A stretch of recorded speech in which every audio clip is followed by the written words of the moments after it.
Thank you, Karine. How concerned is President Biden about Trump weighing in on these border negotiations, especially considering how much influence he has over the Republican Party? Does he think it's appropriate? I mean, look, that's for the Republican Party to speak to. Seriously. I mean, I want to be really mindful because that's candidate Trump speaking, right? So I want to be careful as upcoming elections, as you hear me say, as often as I can. Got to be careful as a federal employee. There's something called the Hatch Act, as you all know, so don't want to comment specifically on him.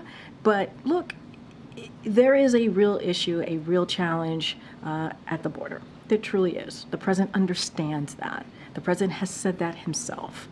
And we know that the immigration system is broken and it has been for decades now.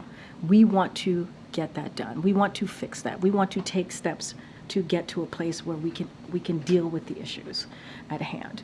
And that's why he put forth on his first day a comprehensive immigration policy. The president's taking this very seriously. He's taking this very seriously on behalf of the American people. But in terms of what's happening right now, is the president concerned that politics is getting in the way? Given the circumstances here, what he was just saying about what Speaker Johnson had said, how can there still be optimism that this can move There's forward? optimism because what we've seen in the Senate are Republicans and Democrats coming together in a bipartisan way to find an agreement. That is optimism.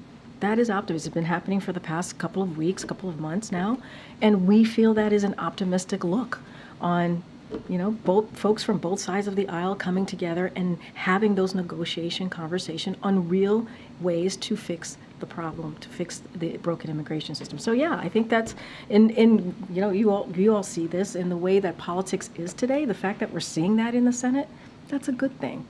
That's a good thing.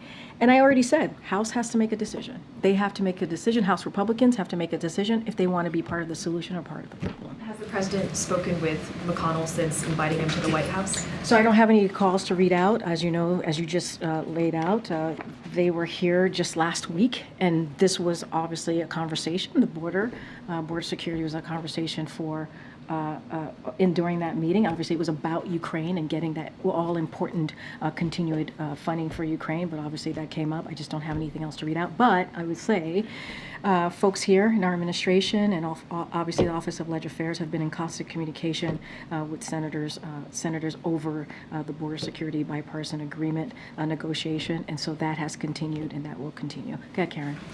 Thanks. A couple questions on artificial intelligence.